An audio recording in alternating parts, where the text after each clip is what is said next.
¿Qué tal amigos? Soy Rubí Soriano y les doy la cordial bienvenida a un episodio más de Los Alquimistas del Poder. Hoy abrimos conversación con un tema de agenda nacional donde un jugoso negocio disfrazado como el encuentro de las mentes brillantes se fraguó desde 2013 al amparo del entonces gobernador de Puebla, Rafael Moreno Valle, quien le abrió las puertas al conductor televisivo Andrés Roemer. Con el escaparate llamado La Ciudad de las Ideas e inyectado por millones de pesos, este personaje encontró la franquicia perfecta para anidar relaciones de poder y excesos con gobiernos panistas como el de Moreno Valle, Antonio Gali y más recientemente con el del gobernador morenista Miguel Barbosa. Roemer escaló rápidamente para convertirse actualmente en escritor y embajador de la buena voluntad para el libre flujo del conocimiento de la UNESCO.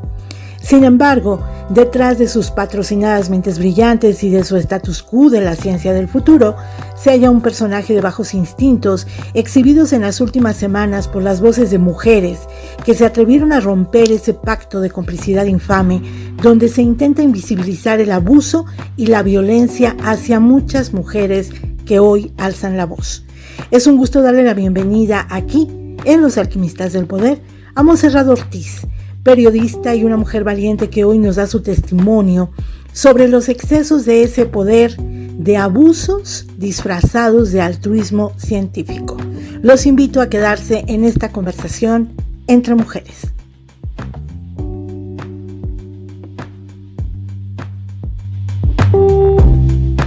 Montserrat, bienvenida a este podcast de Mujeres y Entre Mujeres para hablar de un tema que debe estar permanentemente en las agendas públicas de gobiernos y sociedad. Bienvenida, Montserrat. Rubí, muchísimas gracias por el espacio. Eres una mujer que ejerce el periodismo en medios de comunicación donde está haciendo mucha falta visibilizar los temas de violencia, de acoso, abuso, y es justamente por estos temas visibilizados en tu trabajo con mujeres violentadas que fuiste víctima de amenazas, tengo entendido, y de acoso. Yo te preguntaría, ¿cómo se vive esta violencia desde el otro canal, Montserrat, desde el lado de quienes tenemos que contar este tipo de realidades? Sí, como bien dices, fui víctima en 2019, en febrero, de amenazas por parte de un agresor de mujeres precisamente, y fue por un reportaje que yo hice para darle voz a 3 víctimas de un sujeto que les había violentado siendo sus parejas sentimentales. Y por otro lado, la denuncia más reciente que hice, bueno, no fue un acontecimiento reciente, que hice la denuncia apenas hace unos días, es por abuso sexual de una persona que se encuentra en un puesto de poder enorme, tanto en medios de comunicación como en la industria cultural, incluso política de nuestro país. Son situaciones distintas porque en el primer caso, bueno, fue una persona que yo denuncié, en donde yo trabajaba en un medio de comunicación. Así es. Y en el segundo caso, pues fue un hombre que a mí me busca con la intención de ofrecerme una oportunidad laboral. Me busca para concertar una entrevista de trabajo, concretar, perdón, y abusa sexualmente de mí. Entonces, sí, creo que como comunicadoras estamos más vulnerables, sobre todo, y te lo voy a decir, no nada más las autoridades son las que ejercen, digamos, esta revictimización que sí, la hay en los ministerios públicos, en las fiscalías, en todo el país, también las empresas lo hacen.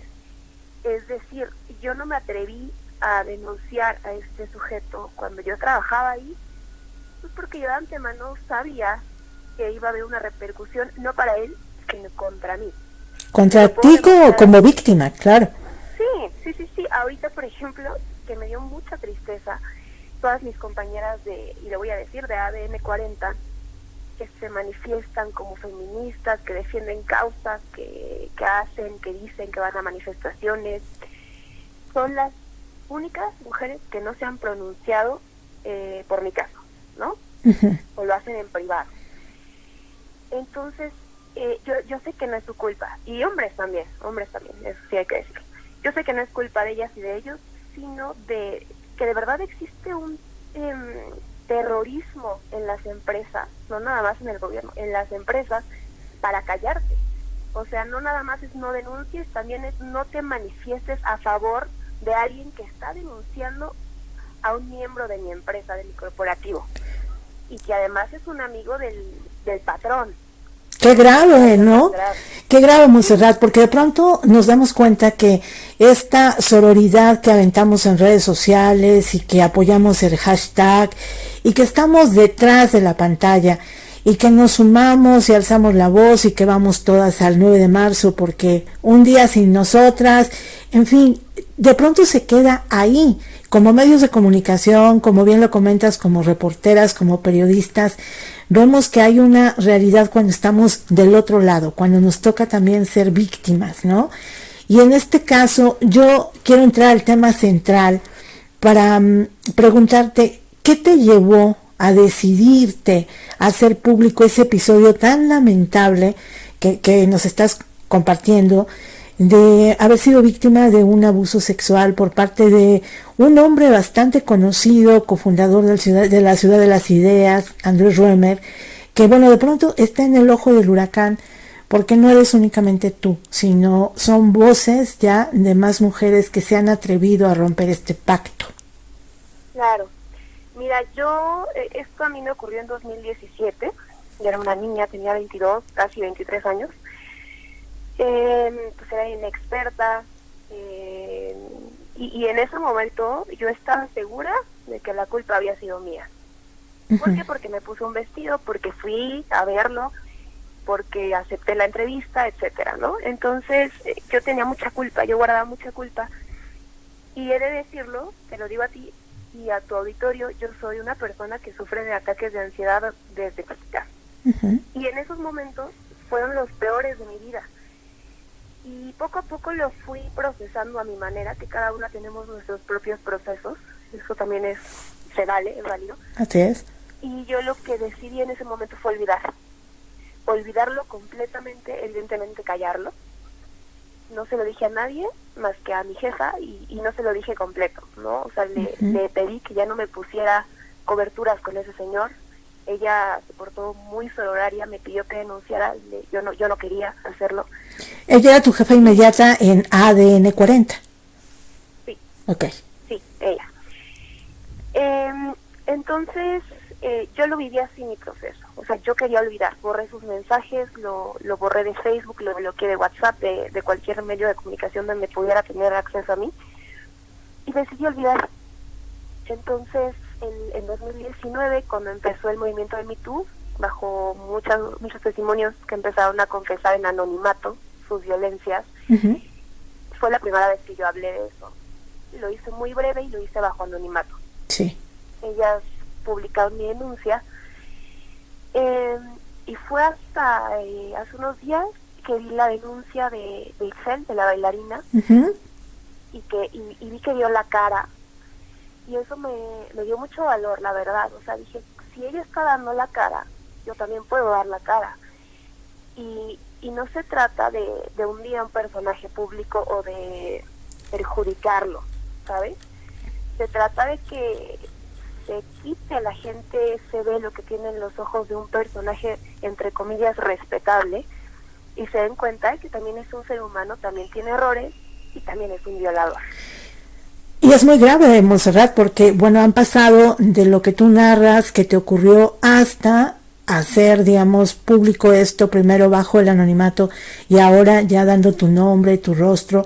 Pasaron 2 años y este personaje siguió haciendo negocios, teniendo un programa, teniendo un cargo en la UNESCO. Es muy grave lo que estamos viviendo hoy como sociedad, porque de pronto los violentadores han gozado y siguen gozando de impunidad en México. Así es, lo vemos por ejemplo con Salgado Macedonio, que va a ser gobernador de Guerrero, y además que está siendo solapado y respaldado por el mismo presidente de la República, no nada más por un partido, sino por el Ejecutivo, que es el mandatario de un país. Entonces, tú te das cuenta de que si una persona como Andrés Manuel López Obrador, con el cargo que tiene y con la relevancia que tiene, no nada más en México, sino en el mundo, está respaldando a un violador, eso te puede decir que entonces cualquiera puede hacerlo, ¿no? O sea, ese mensaje que está dando Andrés Manuel, creo yo, es, lo puede hacer Salgado Macedonio, perdón, lo puede hacer Andrés Romer, lo puede hacer Panadero, lo puede hacer quien sea, y entonces hay impunidad, y además de impunidad, puede acceder a un cargo público. Ese es el mensaje que está dando el presidente de la República. En tu caso, Montserrat, y entrando un poco a detalle, guardando obviamente los límites, sobre todo de tu privacidad también, lo que tú nos quieras compartir, ¿este abuso fue un abuso sexual consumado? Sí, sí fue una violación. Una violación, ok. ¿Hay alguna denuncia concreta? ¿Tú presentaste ya alguna denuncia contra Andrés Romer? No, el Código Penal dice que cuando te violan tienes que ir al Ministerio Público enseguida, sin bañarte, para que te puedan hacer los estudios ginecológicos correspondientes y entonces determinen que efectivamente fuiste violada. O sea, si tú te bañas, si dejas pasar tiempo, pues ya no cuenta, ¿no? Y creo que la ley, en cierto sentido, pues es justa, porque si no había demasiadas, a lo mejor denuncias falsas también. Y bueno, no creo que demasiadas, pero habría quienes quisieran inventarle algún delito a alguien. Sin embargo, también está incompleta, porque también tienen que hacer exámenes psicológicos, etcétera, ¿no? Ahorita yo no podría hacer eso porque, bueno, ya pasó mucho tiempo. Lo que sí se puede hacer es una denuncia colectiva con el resto de las víctimas. Y ¿eso lo contemplas? Eso podría ser, eso sí podría ser, y creo que legalmente sí se puede. Cuando es más de una persona la que sufrió, la que fue víctima de un delito, y del mismo modo, digamos, del mismo modus operandi, creo que sí la ley sí lo permite hacer así. Ok, después de todo lo que viviste, que fue muy fuerte, pues obviamente vinieron cambios en tu vida laboral, personal. ¿Esta persona te volvió a contactar o ya no? Yo no le di la oportunidad porque, bueno, después de lo que pasó, sí. Me siguió mandando mensajes y sí, y lo dije en mi declaración, en mi denuncia, y yo le seguía respondiendo. Porque yo tenía miedo de que me corriera. O sea, yo pensaba, como me había amenazado con eso, o sea, yo pensaba, en cualquier momento, si le dejo de responder a este señor, me van a llamar de RH para hacerme firmar la renuncia, ¿no? ¿Te refieres a TV Azteca? Sí, claro. Okay. Entonces, yo le seguía respondiendo, haz de cuenta, me decía, ¿cuándo nos vemos? Y yo le ponía como, luego, ¿no? Así, palabras más, palabras menos. O me ponía, ¿cómo estás? Y yo le ponía, ok. O sea, si le respondía, no voy a decir que no, si le respondía, pero pues era justo porque yo decía, en cualquier momento, si le dejo de responder, me van a correr. ¿Hubo algún intento de intimidación de parte de directivos de esta televisora hacia ti por haber, no sé, trascendido a lo mejor que tú tenías ya ahí planeado ventilar esto?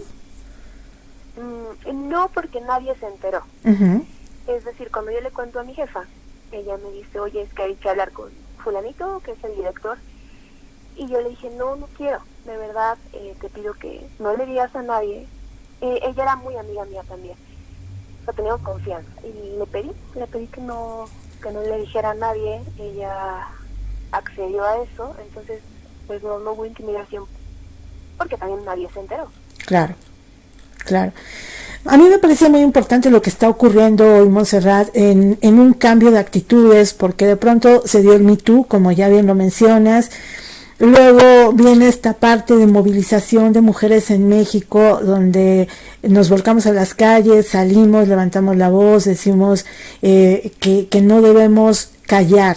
Y creo que esta es una parte bien importante que hay que dejarla muy, muy al frente para concientizar a muchas mujeres que, como tú, a lo mejor están pasando un momento decisivo, pensando si denuncian, si hablan, si lo hacen público. ¿Cuál sería el llamado que tú haces a estas mujeres que a lo mejor todavía no se están animando a romper el pacto?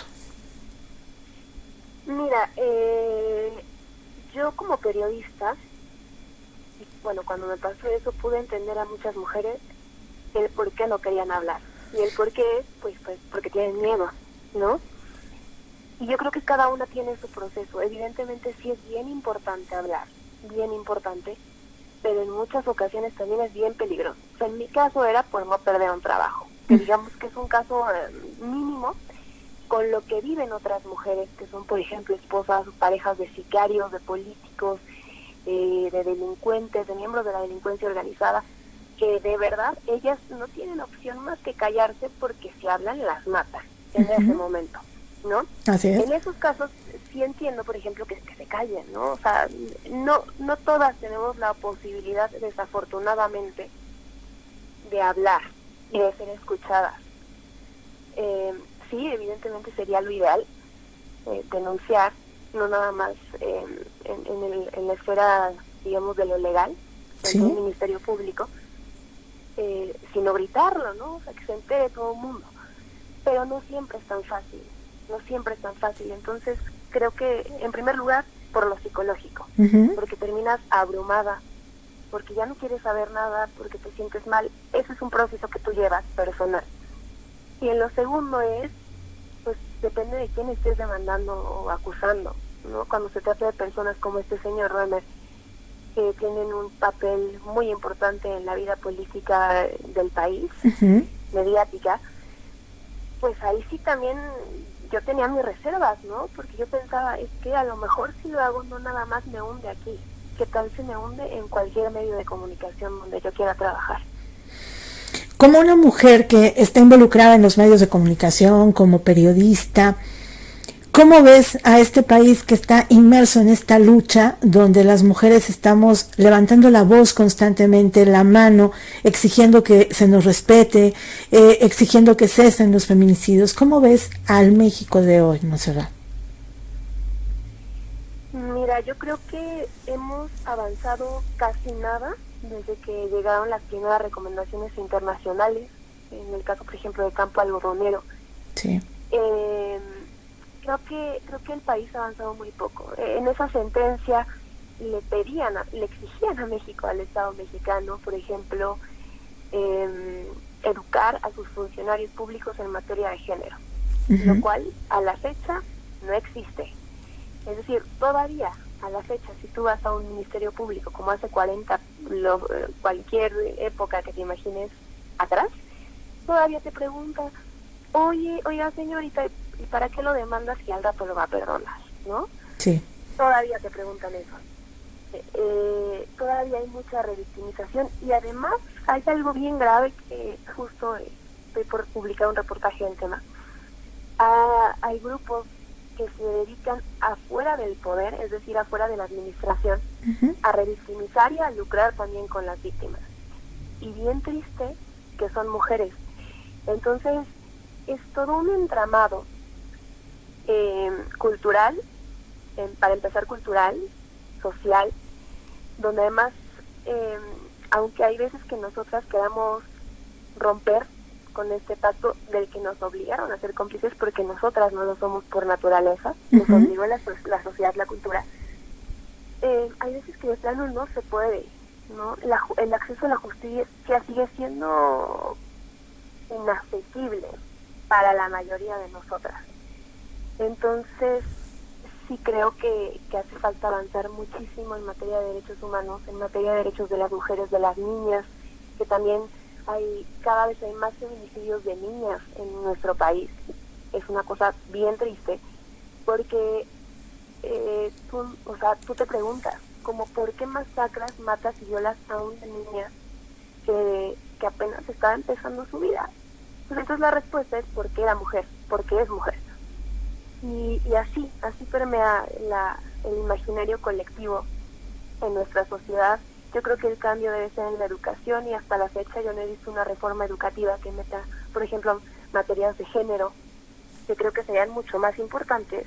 Tal cual. Una de cívica y ética que te enseña a respetar a la bandera. O una cartilla moral, ¿no? Una cartilla moral, como ¿para qué? O sea, ¿de qué me sirve como ser humano eso? De nada, ¿no? Creo que hace falta todavía avanzar muchísimo y yo creo que no lo vamos a ver todavía.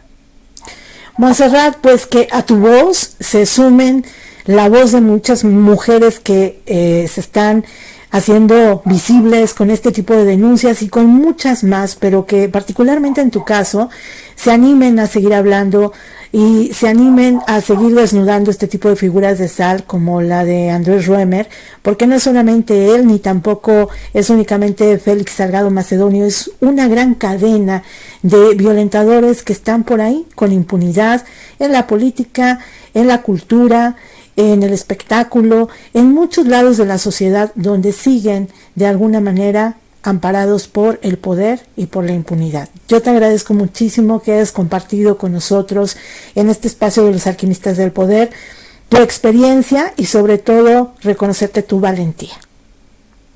Yo te agradezco mucho más a ti, Ruby, por darme el espacio y también por unirte a seguir con estas voces que estamos denunciando toda la violencia que vivimos en nuestro país. Montserrat, te vamos a seguir la pista. Gracias por compartir con nosotros y estamos aquí siempre para escucharte. Muchísimas gracias.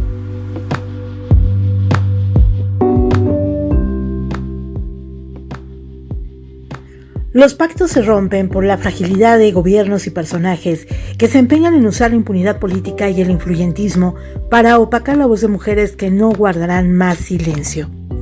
Que ningún abusador sea detentador del poder. Unidas somos más fuertes. Soy Ruby Soriano y los invito a escucharnos en la próxima entrega de un episodio más aquí en Los Alquimistas del Poder. Hasta la próxima.